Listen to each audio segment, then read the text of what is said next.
Yo, what's up guys? So, nagatingala ko mo nga gapang gusto ko gamit. Kaya abi nyo malayas na ako sa balay, but hindi ko maglayas sa balay. Gapang ko gamit kay pakadto kag mas stay ko subong sa Cebu City.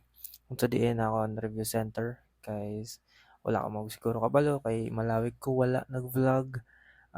Graduate na ko as a civil engineering student and pakadto na ako subong pa ako na review center para mag-review sang almost 4 years ko nga gintunan sa STI was Negros University. And optin ako para mag-travel pa to Cebu. And hopefully, in the next few days, ma-share ko sa inyo ang akong mga learnings kag akong experience dito sa akong review center. Ag tani maka-help man ni sa inyo. So, optin ako. Tara guys. So pagkatapos ko ganhimos ang gamit ko, wala na ako nagduwa-duwa, wala na ako ka-video nga nag-travel ko halin bus pakadto sa Silay City. Nagsakay shuttle pakadto sa Silay City. Nagdiretso na ako dayon vlog sa airport. Diin makita niyo ang akong bag nga ari ko Cebu Pacific gali guys ang akong gisakyan nga airplane para makakadto sa Cebu. Ang nag-book ulit ng ticket ko, ang akong cousin and nakachinelas na ko guys kay nakigan ako gani ni mama nga gachinilas ko. So, samtang gawlat ko sa akon nga flight, painom-inom lang ko sang coke para hindi tuyon because akong flight is 10:10 PM isang gabi and siyempre ang muna naman ako. So, guys, medyo nagkabirya gamay but ari ko, nalipay na ako nga first time ko makasakay eroplano and pakadto na ako subong sa airplane nga sakyan ko, flight ambot basta flight Basta flight 5J bla bla bla na nga akon nga eroplano nga sakyan guys. So pakadto na ako subong and malapit ako pakadto na ako sa eroplano nga sakyan ko si Mami ara pa. Mami nga hindi ko kilala and ara na nakasulod na ako sa eroplano. It's my first time. Bali guys ang gamit ang bag ko, may ara ko dala knapsack. So this time around, let's pray para sa aton nga safe flight kag sa tanan nga passenger nga magasakay sa ginasakyan ta nga airplane pakadto Cebu. Just praying and hoping dira nga hindi hindi lang ta maka cause accident. So pasensya na kayo guys kaya mo ko nakalawig mag-pray. This is my first time nga nag-pray liwat for almost 2 weeks siguro. I don't know because nag-self-review ko when I was in home or when I was in Bacolod City. Kaya wala ko nagstay sa family ko. But here we go. Para pakita mo pa ang Silay Airport. Pakita pa sila airport. So, ara nga, sino man di? Ako lang ni siguro makachinilas ko sakay sa aeroplano nga naka-short. um, I don't know guys, but hindi ko hilig magpaporma when it comes travel.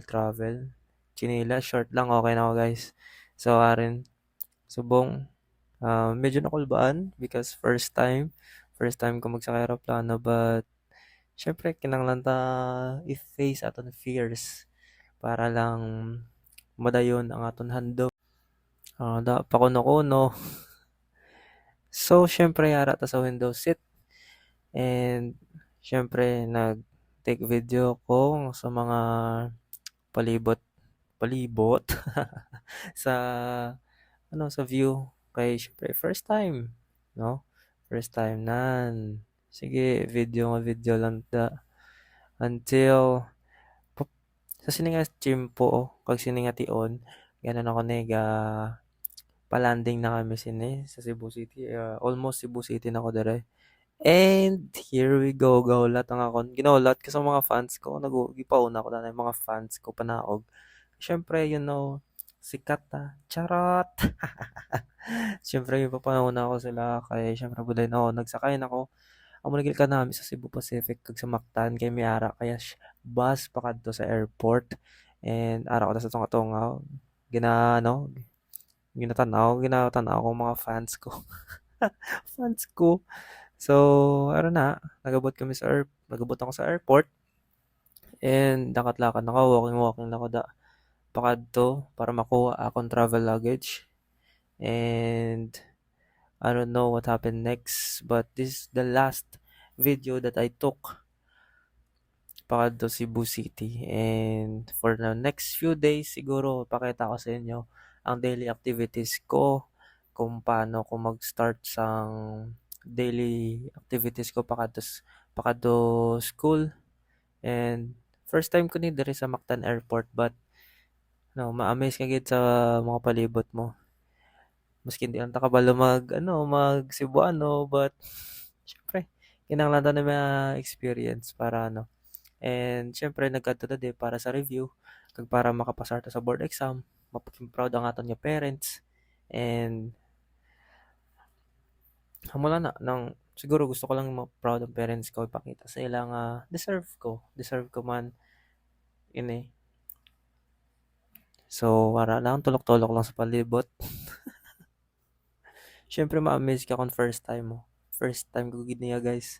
First time ko magsakay aeroplano, first time ko magsulod sa airport. Wala ko kagisulod sa airport.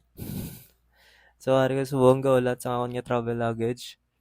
So ari ko sa I don't know what ano ni. Pero ari ko subong gaulat sa akon nga luggage. Ara ko napsak, guys. Unod na sina laptop, libro, notebook, calculator, and other stuff nga rada. Bale ara gid sa travel luggage ko. Ang akon mga gamit, nga gamiton sa school, no? Pang daily lives, pang daily activities ko, kind of stuff. Ang tangga ulat ko de. Ambot kakapoy kadugay sini. Naulat ko ara ko nya flight, guys. Ara naman na sa. And then naulat ko lang gid nga mag-abot ako nya luggage. And that's it.